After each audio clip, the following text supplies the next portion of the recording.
All right, guys, Fly Cut, DK. DFW Speed Syndicate. We get questions all the time about what do I need to do to build my 306 cylinder to be able to handle boost. There's a couple of answers to that, but the main answer is this. The main thing that you need to do if you're wanting to build any kind of real power at all, and when I say real power, anything over 10 pounds, actually anything over 8 pounds of boost, is Forged pistons. Forged pistons, exactly right. So if you're going to standard 500 horsepower, which almost everybody is going to standard 500 horsepower, literally the only thing you need to do, take your engine out, take it to your machine shop, or you can have us build you one.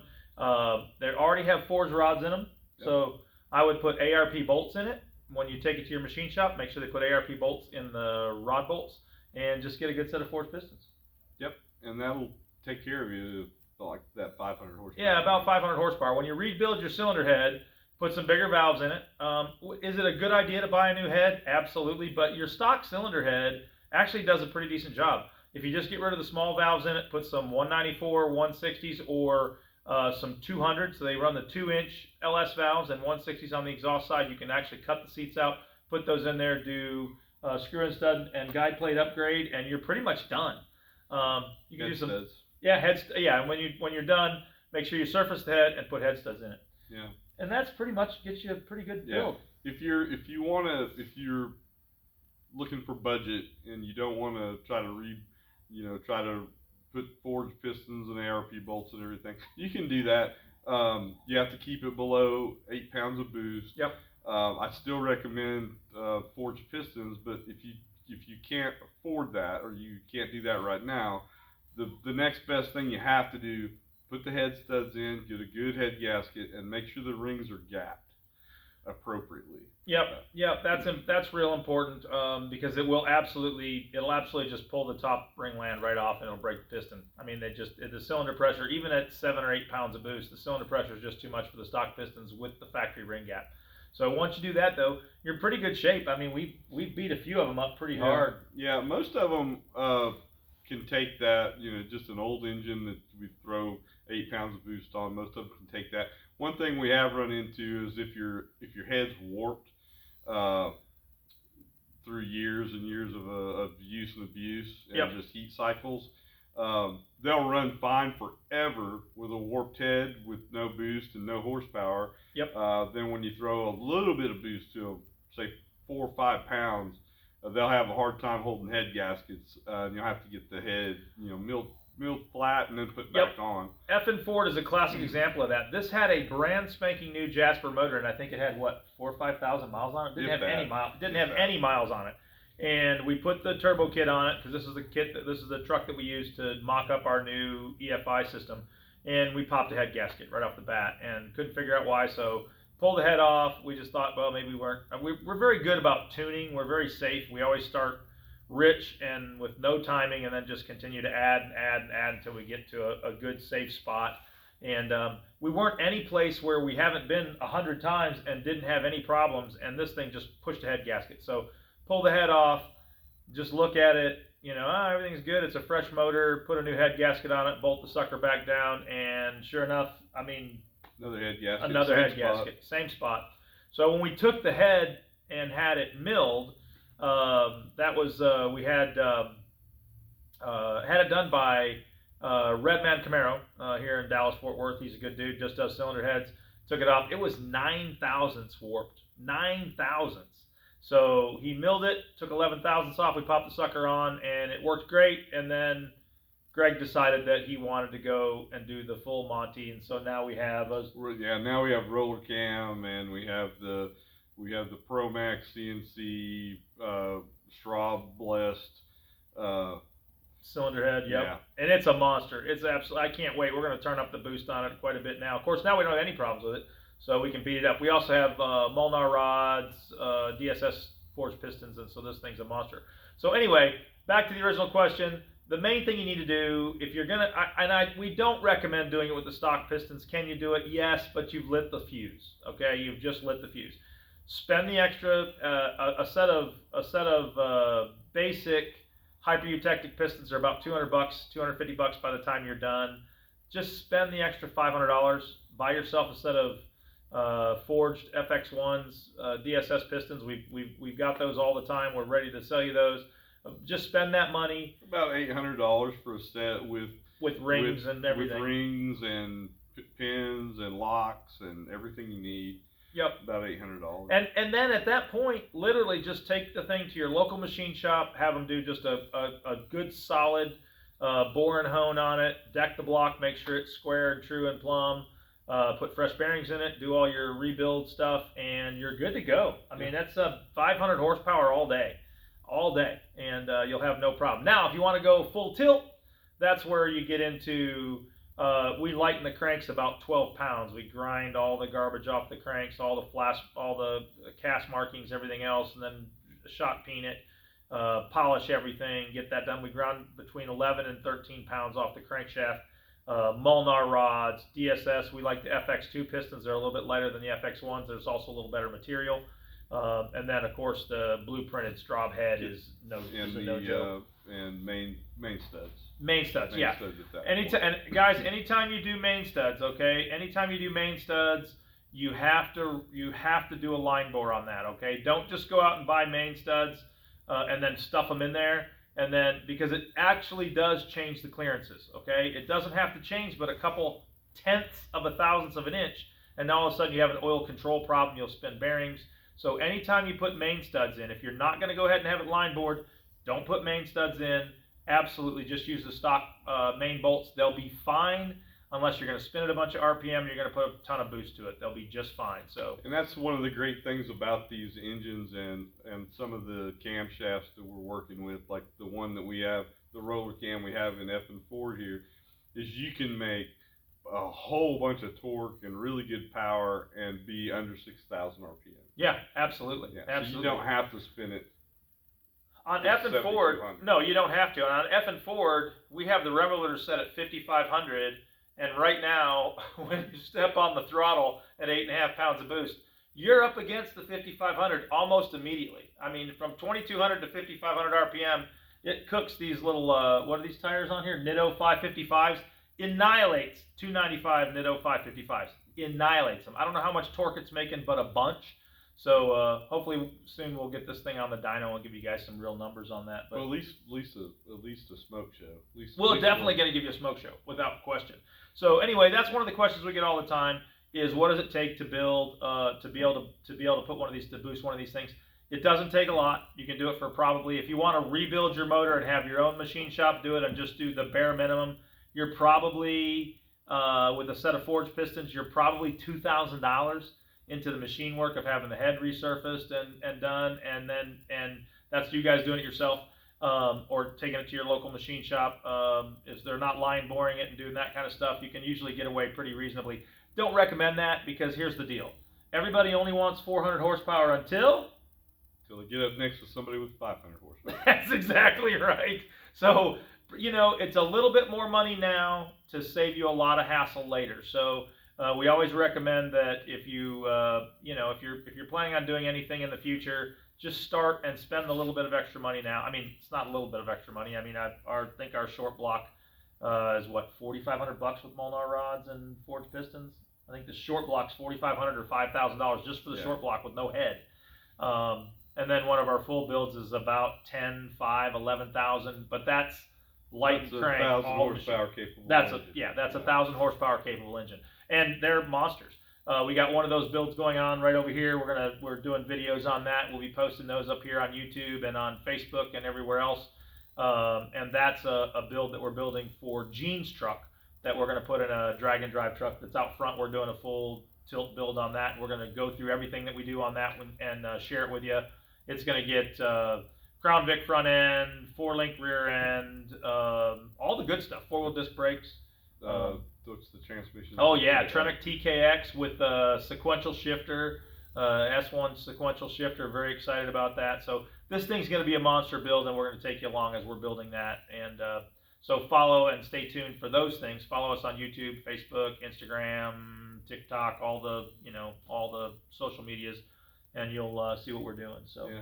And our next video will be, will this fit on my truck X year? Yes, that's going to be a great one right there. So that'll be next.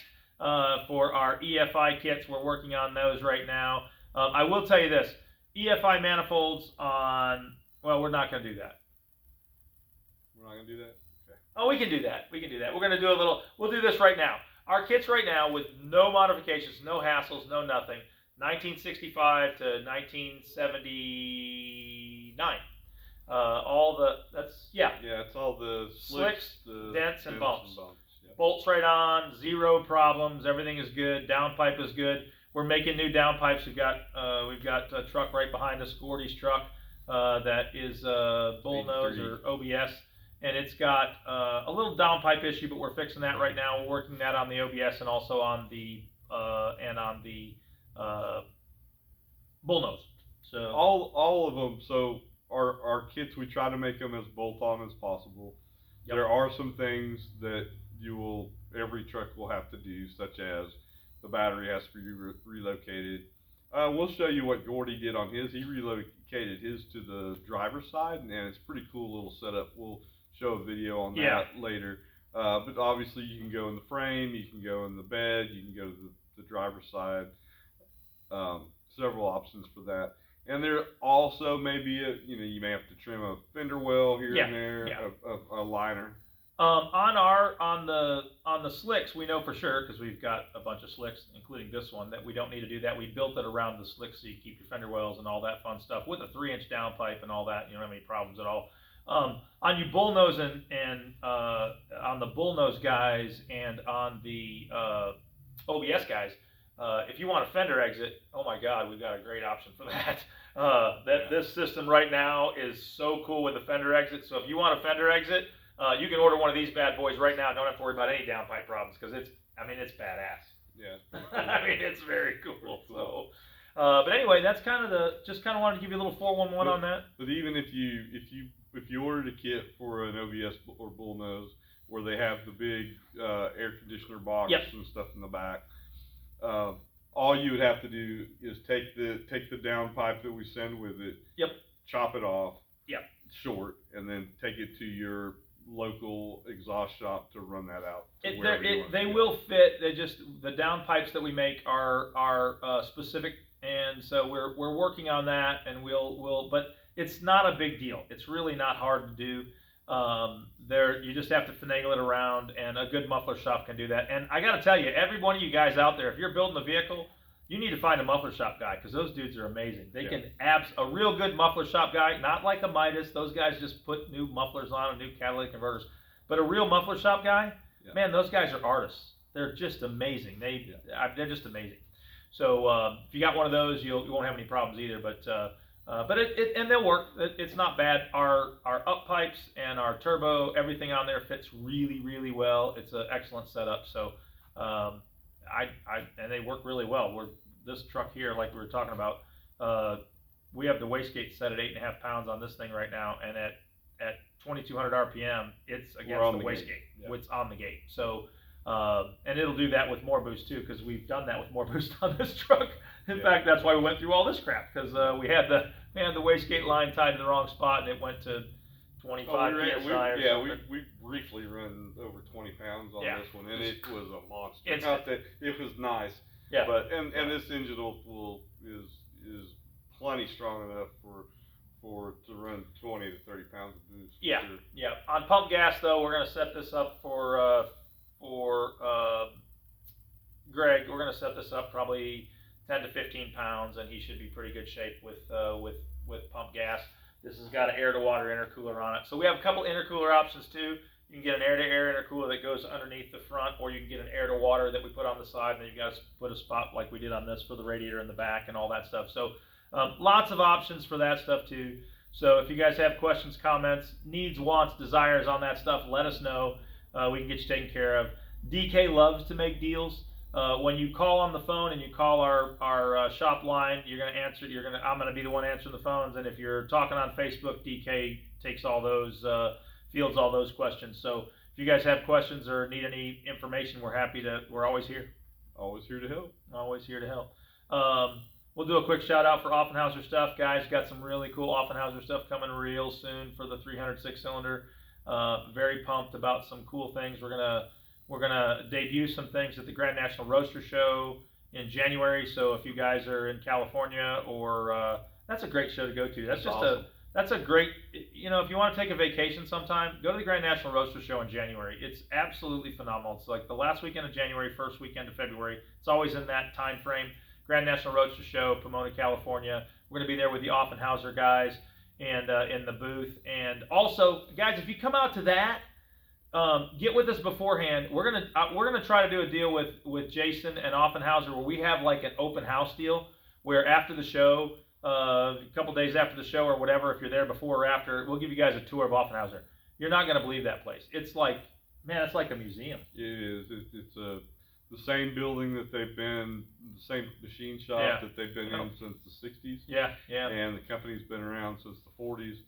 It's definitely a step back into nostalgia. It's way cool too, and I'm writing a check right now that Jason has to cash because he's gonna watch this and shake his head and go, "Man, that's a great idea. What in the hell are they doing?" But it's gonna be really cool. I promise you, it's absolutely worth the visit too. If you guys get to California, or if you want to set something up, let us know. We'll get in touch with Jason and get you guys a little deal because it's really a cool place to go visit, and I know Jason likes to show it off a little bit. So yeah, it's awesome. And it's a mom and pop. It's a family deal. He and his dad bought it a few years back, or 9 years back, 10 years back now, I think. And I think they got 12 or 13 people working there. Everything is cast in the United States of America, so there's nothing made out of the country. It's not forged somewhere else, brought over here and machined. He drives to the foundry from the office. No vagina. Nothing. No nothing. It's just excellent stuff, and so that's what, you know. And it's and it's you literally stepping back into hot rod history when you walk in there. So it's really cool. I mean, there's core boxes and there's match plates from the 50s and the 60s in the wall. They've got demo things that they had back in the 50s and 60s.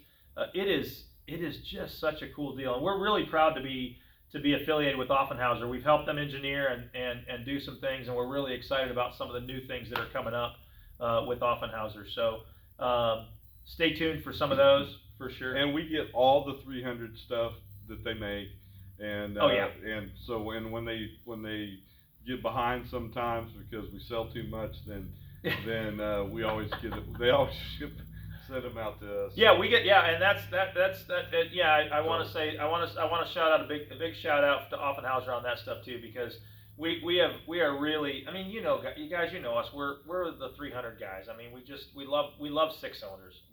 And I don't know if you may have seen some of our videos. We had the we still have the stock unported blower world record for GT 500s. We just don't have the car anymore. We accomplished what we needed to do with the car and sent it on its way and let somebody else enjoy it. And so we're back to our 300. And then we got Ruthie back. So you had to make room. Yep. You had to make room for Ruthie for sure. So we got Ruthie back, which is awesome. We're building another truck. Her working name is called Doom, and it's another 65 black truck, 4-link rear end. It's gonna be pretty nasty. We've also got a 64 Comet Caliente. It's parked right out front now. That's probably going to be our next drag. That's going to be our drag and drive build that we build. That's going to be absolutely sick. Let's just tease him with a little bit of one little thing. Okay. All right. So we're going to tease. So that car, we're going to do a 300. Well, probably a 240. We're going to either do a 240 or a 300. Haven't decided which one yet. If I have enough pieces to put a 240, I like small cubic inch motors. So if it's up to me, and if I can find one, I'm going to put a 240 If we don't do a 240, it'll be a 300 with 240 rods. There you go. For sure. And this is what it's going to be. Offenhauser, we are building right now, as we speak, a brand spanking new dual 4-barrel setup, and with a really nice plenum.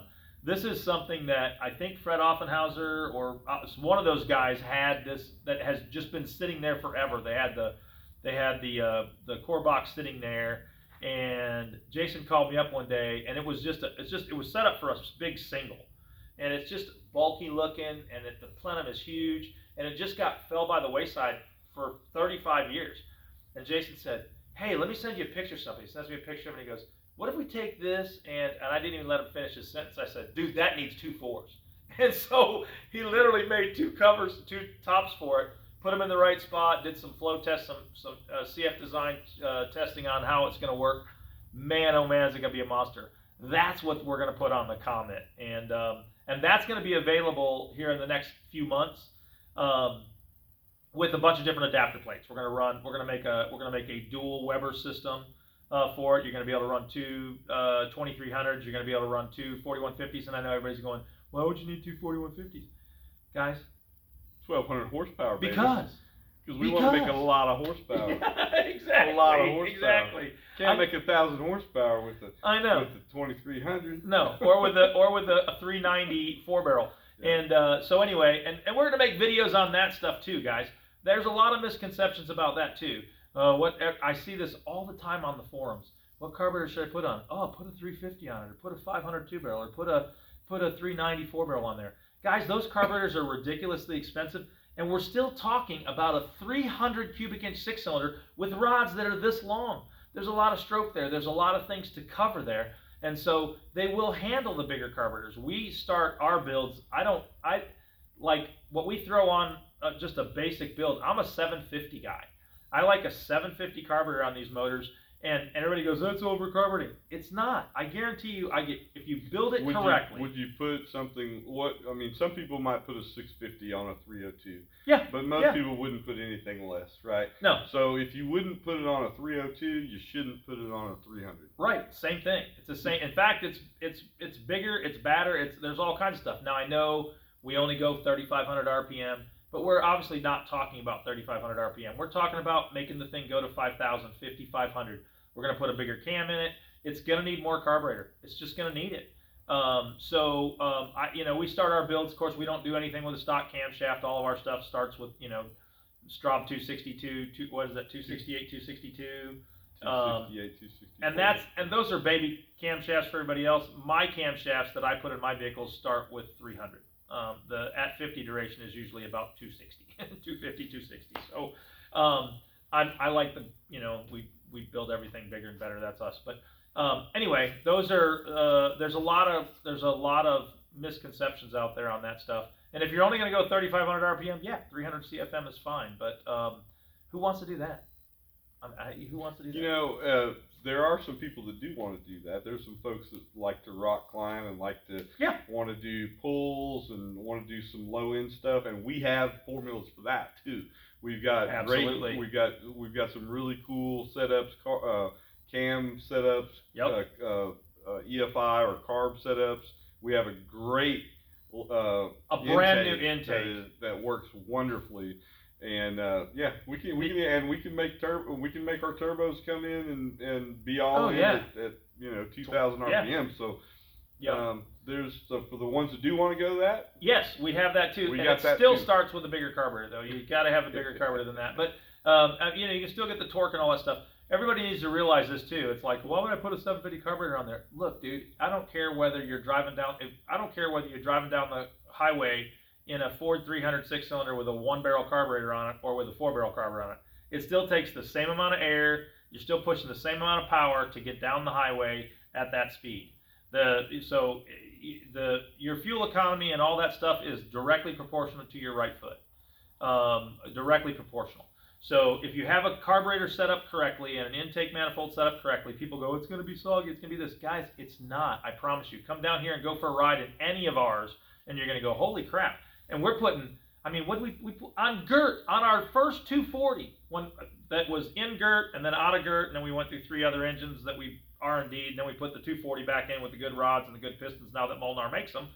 Because for a while, Molnar did not make rods for the 240. Now, thank God, they make rods for the 240. DSS makes pistons for the 240. So all that stuff works now. So now you can actually put together a package for a 240. So we were running an X-Flow 1275? Yeah, X-Flow 1275 on GERT, and everybody's going, what the hell do you need that for? I can tell you what we need it for. For 35 pounds of boost with a 67, 66, and 6,200 RPM. And it used it all, and it was happy. It loved it. That system would still be on the truck had we not burned it up. even before we did that, we had the dual Webers on there, and the dual Webers was like also 9. Awesome. They're like 9. If you get the Clifford dual Webers, they're 950 CFM. Yeah, they're 238s.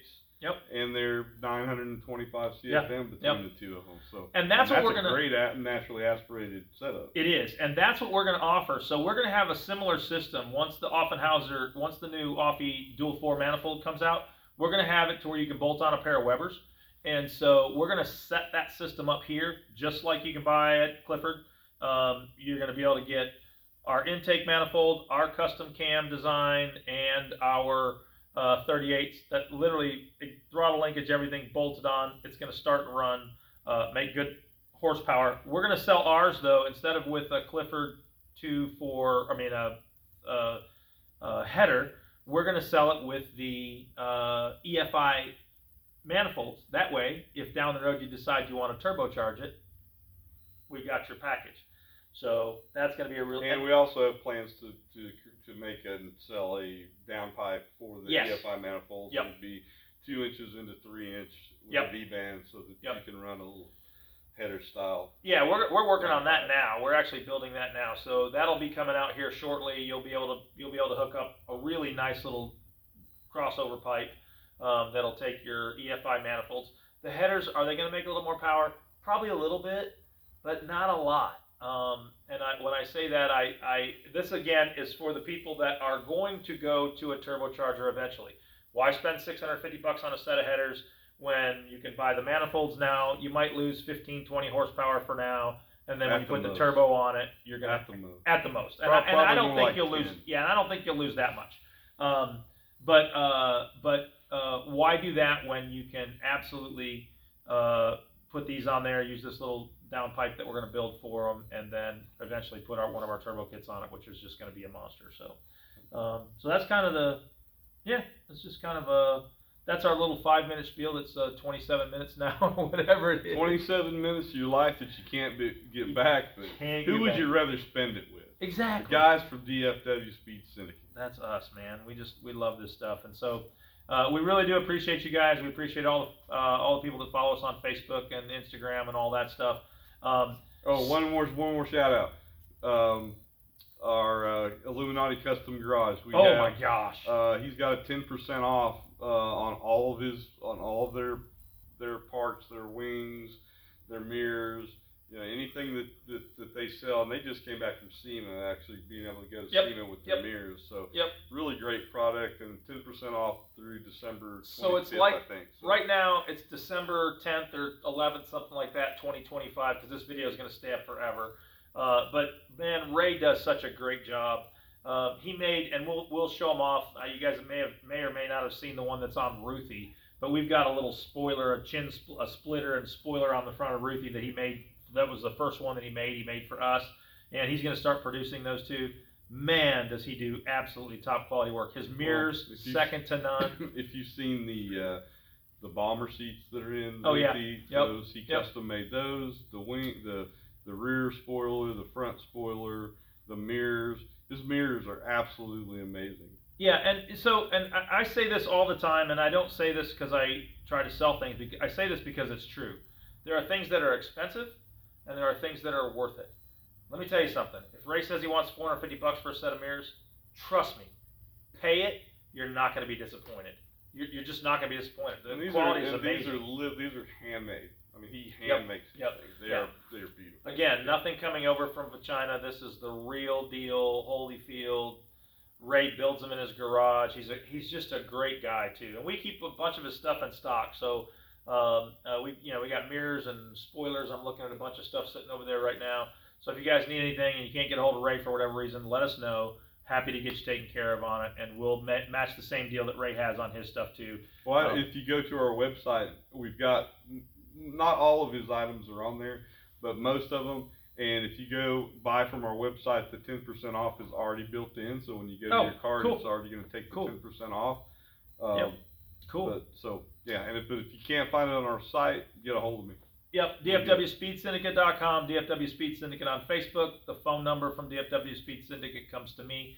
I'm taking a bunch of calls every day, so if I don't answer, guys, send me a text message on that line, and I'll call you back as soon as we're done with whatever customer on the phone. We're I don't know, I think we've got 3 engine builds going right now. And it's just been really great. We really appreciate you guys, and really excited, really happy to be part of this community. We've loved the 300s. I've had one since high school. He had one. His first truck was it your first truck? No, not my first truck, but I have one of my first trucks was a 223. Oh yeah. And right.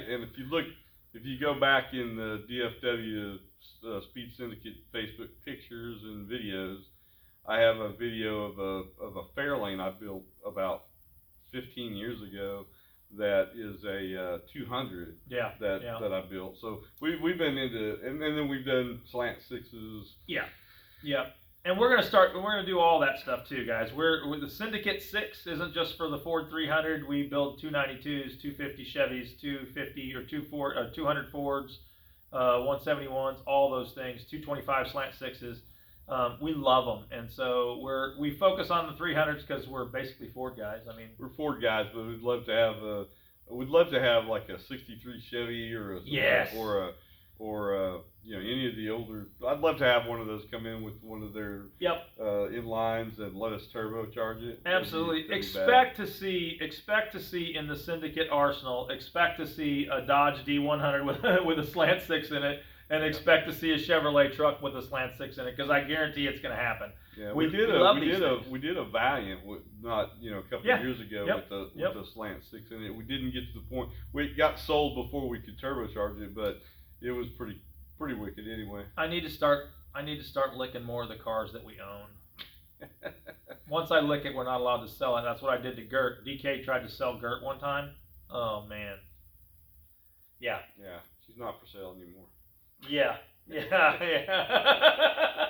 For two reasons. One is the guy who wanted to buy it. I'm going to tell this story because this makes me crazy.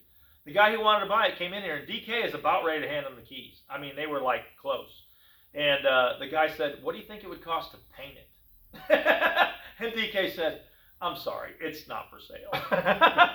You can't paint Gert, man. Yeah, you can't paint. I don't care if you want to spend the $50,000 it would take to straighten it up and paint it. You can't paint Gert. It's old Gert. That's her. Can't paint it. Can't paint it. So I may be persuaded to paint Ruthie, but Gert's never painted. Yeah. So when I came in, because he does this kind of crap when I'm not around. I'm not kidding you. He does this when I'm not around. I came in there. He says, "Man, I had a guy looking to buy old Gert." I go, "What?" And so I said, "All right, that's it." So I walked over and I licked the door handle. I said, "She can't go anywhere. If it's going anywhere, it's going into my garage." And so we just keep it. It's ours now, and it's never going anywhere. So we love old Gert, and she's just going to stay with us till the end of time. So Gert's not for sale, but we can build you a Gert. Well, she's a turbocharged 240. She'll probably outlast both of us. All of us. Yeah. You can probably buy it from one of our kids. Yeah. After it's over, because they're not going to give a rip about it. But or I might just put that in there. You got to bury me in it or something. Maybe we can get her in a museum. There you go. Put her in the Offenhouser Museum. The Offenhouser Museum. That's not a bad idea, actually. That's not a bad idea. The Offie Museum. So that'd be a really great deal. Anyway, so that's what's going on. So we'd love to have a Dodge D100. We're gonna get to that point where we've got those because we kind of collect them. Yeah. We kind of collect them. We definitely collect. We collect crap, so for sure. So anyway, kind of shout out on all that stuff. Is there anything else? I guess. Not for today. Not for today. If you guys do, it is Christmas time. If you guys are going to do fuel injection, let's talk about the fuel injection stuff for just a quick second. On the ACES fuel injection stuff, guys, if you buy your ACES kit from us, we do the tuning for free. So when you order your ACES fuel injection system, order from us, and you get free tuning. That tuning is normally $400 for a remote tune. It's $500 if you bring it to the shop. The reason we charge more if it's in-house is because we're going to probably spend $50 in gas just doing the tune on it. But if you have it, then you're spending the $50, and DK does a good job remote tuning it. So, but if you buy your ACES system from us, we'll tune it for you for free. And when we say tune it, we remote tune it, and you're going to get an education while we're doing it, because DK sits there on the deal, and you're going to log in, and he's going to go, okay, this is what I'm doing, and he's going to tell you, and you're going to go, oh, wow, that's really neat. Yeah, and you're going to actually get an education. Yeah, we literally remote into your computer so you can see what I'm doing, and then we have a conversation about it, explain why, and how the software works, and the tuning strategy that we're using, and you can learn from that. And most of my customers that after we get a kind of a good bass tune and get a good tune that they like, usually they've picked up enough that they can tweak on it themselves and feel good about that. And if you and our tunes are lifetime tunes, so if you screw it up in 6 months or whatever and go, I'm in the weeds, you call us up and go, hey, I'm in the weeds, and we hook back into it and we fix it. I mean, it's just that simple. So, but usually you have a pretty good education. By the time you're done, you've had a pretty good education on it, so you really don't need a lot of help. But we're always available to do that kind of stuff. So, and so this is, to be real honest on this stuff, I tune, we have a race car that I work on, several race cars that I tune and work on. We've got some little gangster cars and things like that, and we tune our own stuff. But I hear this all the time on people talking about, I got this great tuner, I got this great that. The engine is the engine, right? The tuner is the guy who just gets the power out of it. But he's not, what you guys do, so make sure you build your base package correctly, because once you learn how to tune, anybody can get all the power out of it. It's just a matter of learning about what the engines want, and we have a lot of experience with that because we've been doing it forever. And so what you get when you get one of our tunes is you get guys. We have 88 world records, 27 track records, 13 championships, and that comes with that knowledge. So we're happy to pass it on. Something else that's interesting is that even the best tuner who tunes remotely is not going to get everything out of it that he would be able to on a dyno. Correct. When we had a tune, we had a customer bring us a car, the Camaro. 68 Camaro, yep. And it had a jackpot on it, right? Yep. And we took, and it was remote tuned by another tuner, a good tuner. Good tuner. Real good tuner. Very good tuner. And so we took the bass tune from that, and then we went and tuned on the dyno, and then we worked out some drivability things because we were able to drive it. Right. But we picked up, 40 horsepower? Yeah, 40 so horsepower. 40 horsepower is not unusual to pick up. Nope. Between a remote tune or even a driven tune, seat of your pants, versus what the dyno can actually pick up. Yeah, so our dyno tunes, start at $1,200 because we're there all day. I mean, we literally are going to take your car and we're going to be on the dyno all day, and we don't do a typical tune like other people. When we do a dyno tune, we cell tune. We don't sweep tune. There's a whole bunch of people out there that will sit there and just rip it on the dyno and go, here's my great number. We're working on drivability. We're working on all these things. So we're getting at 3,000 RPM, holding it right there. We can load the dyno and do all those things and do that type of cell tuning. It takes some time to do that. So it's a little more expensive to do that, but it's absolutely worth it. And every engine is a little bit different too. Yep. So sometimes where you may have had a very, very similar engine that wanted this X amount of timing at this RPM and KPA, and then this particular engine wants 2 more degrees or 2 less degrees. Yep. And it's just happier there, So. It is, and they're all a little bit different, and they're different based on piston design, based on cylinder head, combustion chambers, based on headers. There's so many different size headers. You put a set of 1 5/8 headers on it, or you run a set of 1 7/8. That makes a difference in how the car runs and how it wants to be tuned. It absolutely makes a difference. So when we do our remote tunes for you, so we'll throw this in there. When we do our remote tunes for you, we always leave things on the table too. And the reason we do that is because we want it to be safe, okay? I can't hear detonation on your car. So there's probably 2 or 3 degrees of timing that we've left on the table on purpose so that we don't hurt anything. We don't like to blow stuff up. So there's always a little bit, we're always a little on the rich side, a little richer than what it could possibly be, and we'll probably have a little less timing than what it could possibly be.